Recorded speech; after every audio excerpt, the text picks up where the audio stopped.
वज़ीर आज़म जज तैनाती के हवाले से आइनी तरमीम के लिए कमेटी कायम करने की हिदायत। वज़ीर क़ानून नाज़िम नज़ीर तारड़ की तस्दीक। जियो न्यूज़ के प्रोग्राम आज शाहज़ेब खानज़ादा के साथ में कहा कि चीफ जस्टिस की मुद्दत मुलाज़मत और जजों की रिटायरमेंट की उम्र से मुतल्लिक़ कई बातें सुनी हुई हैं।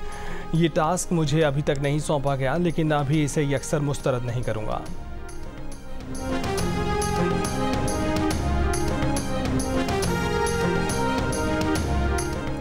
पंजाब, खैबर पख्तूनख्वा और बलूचिस्तान में नए गवर्नर लगाने का फैसला हो गया। चेयरमैन पीपल्स पार्टी बिलावल भुट्टो जरदारी ने कहा है कि पीपल्स पार्टी ने सरदार सलीम हैदर को गवर्नर पंजाब और फैसल करीम कुंडी को गवर्नर खैबर पख्तूनख्वा के ओहदे के लिए नामजद किया है।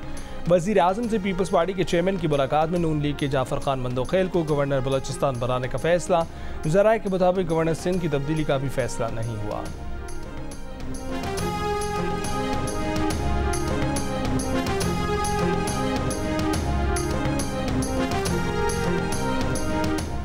बरतानिया के बल्दियाती इंतख़ाबात में हुक्मरान कंजर्वेटिव पार्टी को बदतरीन शिकस्त। अपोजिशन लेबर पार्टी ने मैदान मार लिया। अब तक लेबर पार्टी 1026 नशिस्तों के साथ पहले नंबर पर, लेब डैम 505 नशिस्तों के साथ दूसरे नंबर पर, कंजर्वेटिव पार्टी का 479 नशिस्तों के साथ तीसरा नंबर। ग्रीन पार्टी ने भी 159 नशिस्तें जीत लीं। 224 आज़ाद उम्मीदवार कामयाब। वज़ीर आज़म ऋषि सुनक के हल्के में भी कंजर्वेटिव पार्टी हार गई। अपने गढ़ ब्रैडफर्ड में लेबर पार्टी को आज़ाद उम्मीदवारों के हाथों शिकस्त। लेबर पार्टी से मुतादिद मजबूत सीटें छीन गई। लेबर पार्टी ने 10 सीटें जीती। 9 नशिस्तों पर आज़ाद उम्मीदवार कामयाब रहे। माहिरीन का कहना है कि कंजर्वेटिव की शिकस्त की बड़ी वजूहात में बढ़ती महंगाई और रवांडा पॉलिसी शामिल है। गजा जंग पर इसराइल की मुकम्मल हिमायत के सबब लेबर पार्टी की मुस्लिम अक्सरियती इलाकों में चूल्हे हिल गई।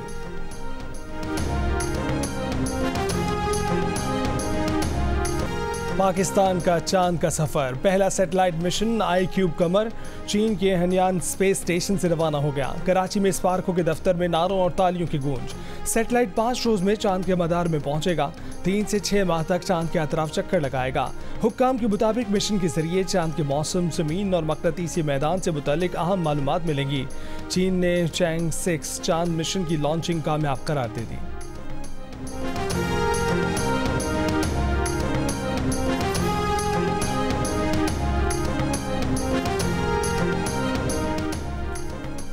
कनाडा में मोदी सरकार के हाथों हरदीप सिंह निज्जर के कत्ल केस में गिरफ्तारियां शुरू। कनेडियन पुलिस के मुताबिक निज्जर को कत्ल करने वाले हिट स्क्वाड को हिदायत भारतीय हुकूमत ने दी थी।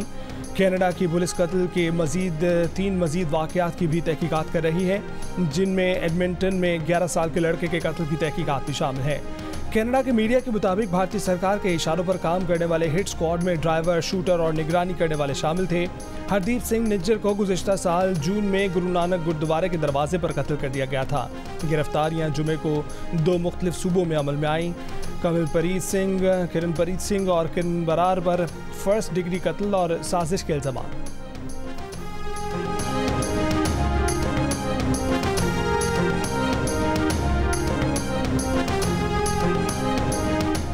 साइबर क्राइम की रोकथाम के लिए national cyber crime investigation agency के नाम से नया इदारा बना दिया गया। वफाकी हुकूमत ने साइबर क्राइम को FIA से अलहदा कर दिया। मुल्क भर में सोशल मीडिया और ऐप से मुतल्लिक तमाम मालूमात नई एजेंसी देखेगी। NCCIA के अपने थाने होंगे। साइबर क्राइम से मुतल्लिक तमाम मुकदमात का इंदराज और प्रोसिक्यूशन NCCIA खुद करेगी।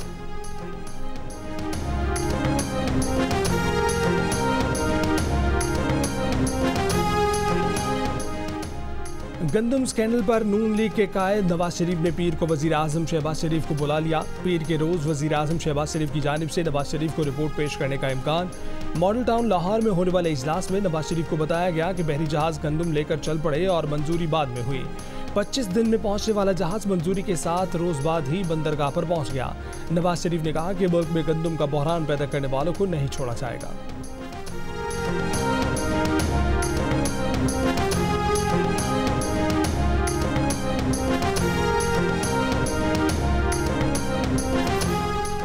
मौजूदा हुकूमत के पहले माह में 6,91,000 मैट्रिक टन गंदम कैसे दरामद हुई, किसके कहने पर LCs खोली गई। वज़ीर आज़म शहबाज शरीफ का फरवरी 2024 के बाद गंदम की दरामद जारी रखने पर तहकीकात का हुक्म। गंदम दरामद जारी रखने और LCs खोलने के जिम्मेदारों का तयन करने की हिदायत। सेक्रेटरी काबीना डिवीजन की सरबराही में कमेटी 4 रोज़ में तहकीकात करेगी। कमेटी गंदम का वाफर स्टॉक मौजूद होने के बावजूद दरामद के जिम्मेदारान का तयन करेगी।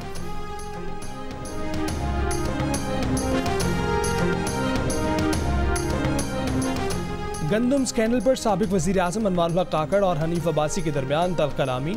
दोनों रहनुमाओं के दरमियान तल्ख कलामी गुज़िश्ता शब इस्लामाबाद के एक होटल में हुई।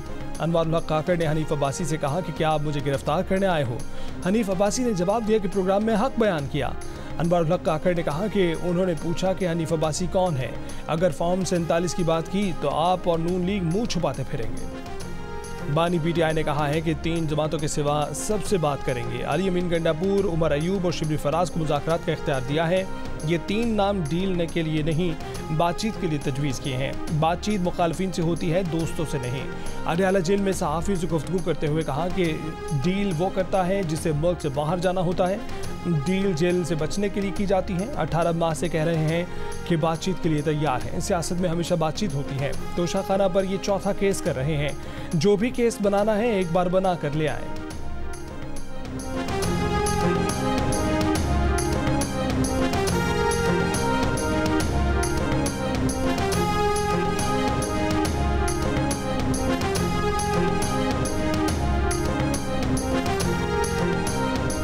ऑडियो लीक्स केस में जस्टिस बाबर सित्तार पर एतराज़ वापस लेने की आईबी की दरख्वास्त भी खारिज। समाअत के दौरान असिस्टेंट अटॉर्नी जनरल ने अदालत को बताया कि आईबी की बेंच पर एतराज़ की दरख्वास्त वापस लेना चाहते हैं। जस्टिस बाबर सित्तार ने कहा कि आपकी एतराज़ वाली दरख्वास्त तो पहले ही खारिज की जा चुकी है। ऑर्डर आएगा तो आपको मिल जाएगा। डीजी आईबी को नोटिस किया है, क्यों ना उनके खिलाफ तौहीन अदालत की कार्रवाई की जाए। ऑर्डर में ये भी पूछा गया है कि किसने दरख्वास्त दायर करने की अथॉरिटी दी थी।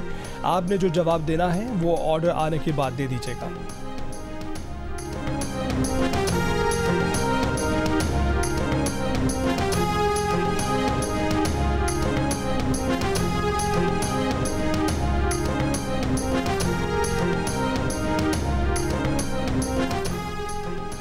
चिल्लास के करीब मुसाफिर बस खाई में गिरने से 21 मुसाफिर जान बहक, 21 जख्मी, 5 की हालत तशवीशनाक। रेस्क्यू ऑपरेशन में आर्मी के हेलीकॉप्टर ने भी हिस्सा लिया। जख्मी मुसाफिरों का कहना है कि टायर से एक आवाज़ आई। ड्राइवर ने बस कंट्रोल करने की कोशिश भी की, लेकिन बस नीचे खाई में जा गिरी। कुछ मुसाफिरों ने बताया कि हादसे के वक्त सोए हुए थे। हादसे के बाद रेस्क्यू वर्कर्स और मकामी अफराद तकरीबन 300 फीट गहरी खाई से रस्सों की मदद से जख्मियों को ऊपर लाए। मुसाफिर बस रावलपिंडी से गिलगित जा रही थी। वज़ीर आज़म का हादसे पर इजहार अफसोस। जख्मियों को हर मुमकिन तिब्बी इमदाद फराहम करने की हिदायत।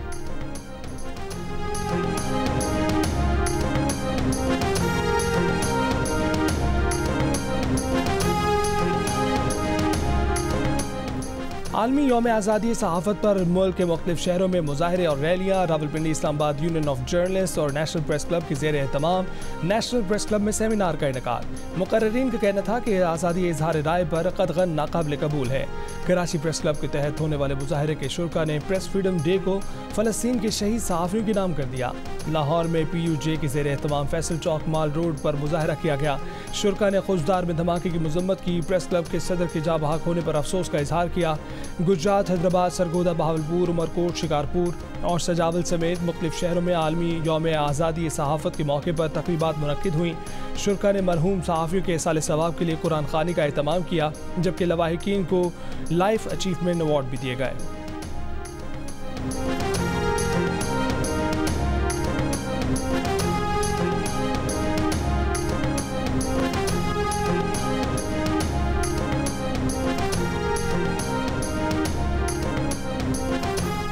आज़ादी सहाफ़त का आलमी दिन। यूनेस्को ने प्रेस फ्रीडम प्राइज़ गज़ा के सहाफ़ियों के नाम कर दिया। डायरेक्टर यूनेस्को ने अपने बयान में कहा है कि गज़ा में ख़तरात का सामना करते हुए फ़राइज़ अंजाम देने वाले 97 फ़लस्तीनी सहाफ़ी शहीद हो चुके हैं। उन्हें ख़राज तहसीन पेश करते हैं। इंटरनेशनल फेडरेशन ऑफ जर्नलिस्ट ने अपनी रिपोर्ट में कहा है कि पाकिस्तान में सहाफ़त ख़तरात में घिरी है। साबिक़ वज़ीर आज़म और इस्टेब्लिशमेंट की महाजराई में सहाफ़ी पंचिंग बैग बन गए हैं। मुल्क में 4 सहाफ़ी कत्ल हुए। दर्जनों सहाफ़ियों को घंटों से लेकर 4 हफ्ते तक गिरफ्तार किया गया। फ्रीडम नेटवर्क ने अपनी रिपोर्ट में कहा है कि मई 2023 से अप्रैल 2024 तक पाकिस्तान में 3 हुकूमतें आईं, मगर ताकतवर सियासी और रियासती अनासर की जानिब इजहार राय की बर्दाश्त कम तर होती चली गई। Pakistan federal union of journalist का आलमी यौम सहाफ़त पर आज़ादी इजहार यकीनी बनाने की जिद्दोजहद जारी रखने के आज़म का अयादा। PFUJ ने हुकूमत से मुतालबा किया कि इजहार राय की आज़ादी का तहफ़्फ़ुज़ यकीनी बनाए।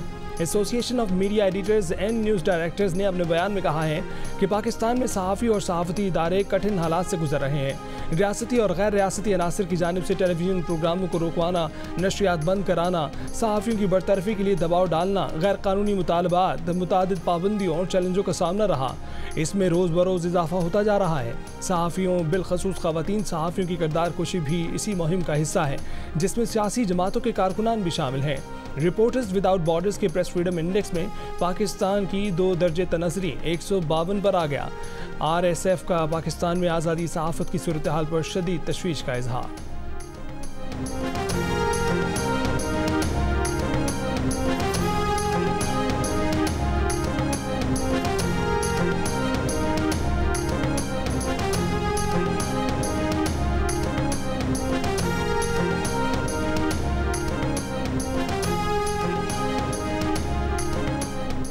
सीनियर सहाफ़ी और एंकर पर्सन हामिद मीर को आज़ादी सहाफ़त के लिए आवाज़ उठाने पर जान से मारने की धमकियाँ। जियो न्यूज़ के प्रोग्राम कैपिटल टॉक के मेज़बान हामिद मीर ने कमेटी टू प्रोटेक्ट जर्नलिस्ट को बताया कि उन्हें सोशल मीडिया पर कत्ल की मुतादिद धमकियाँ मिली हैं, उनकी ज़िंदगी को ख़तरा है। कमेटी टू प्रोटेक्ट जर्नलिस्ट का हामिद मीर की हिफाजत यकीनी बनाने और ऑनलाइन हिरासत किए जाने की गैर जानिबदाराना तहकीकात का मुतालबा। हामिद मीर ने गुज़िश्ता हफ्ते इस्लामाबाद में पुलिस को धमकियों की इतला भी दी, ताहम अभी तक ना FIR दर्ज हुई, ना तहकीकात शुरू की जा सकी।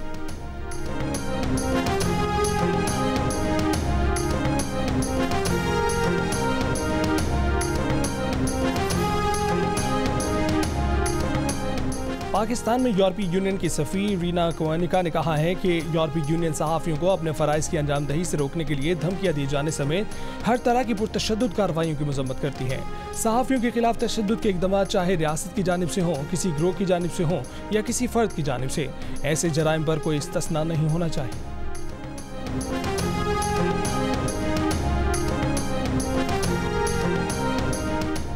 आज़ादी सहाफ़त के आलमी दिन पर सदर आसिफ अली ज़रदारी ने कहा कि आज़ाद प्रेस आलमी अहमियत के मसाइल उजागर करने के लिए नागुज़ीर है। वज़ीर आज़म का सहाफ़ियों और मीडिया वर्कर्स को सलाम, कहा कि मीडिया इंडस्ट्री की बेहतरी और मसाइल से निकालने के लिए किरदार अदा करेंगे। वफाकी वज़ीर इत्तलात अताउल्लाह तारा ने कहा कि एक्स की बंदिश अच्छा कदम नहीं था, किसी सोशल मीडिया प्लेटफॉर्म की बंदिश के हक़ में नहीं है। गवर्नर सिंध का इमरान खान टिसोरी की कराची के हर सहाफ़ी के घर के एक फ़र्द को मुफ्त IT कोर्स कराने की पेशकश। वज़ीर आला पंजाब मरीम नवाज़ का दौरे आमरीत में हुर्रियत फ़िक्र का अलम बुलंद करने वाले हर सहाफ़ी को खराज तहसीन, कहा कि आज़ादी सहाफ़त के लिए एहसास ज़िम्मेदारी ज़रूरी अमर है। और खलाई जंग फिल्मों से निकलकर हकीकत का रूप धारने लगी। अमरीकी रुकने कांग्रेस ने खलाई जंग की तैयारी का इशारा दे दिया। रिपब्लिकन रुकने कांग्रेस केन कैल्वर्ट ने कहा है कि रूस और चीन से निपटने के लिए अमरीकी फ़ौज चांद पर अड्डे कायम करेगी। बोले मुमकिन है कि इस दहाई के अख्ताम तक अमरीका चांद पर फ़ौजी अड्डा कायम कर लेगा। खदशा है कि चीन चांद की सतह पर अपनी फ़ौज तैनात करेगा। रूस ज़मीन के मदार में कई टन वज़नी बम रख देगा।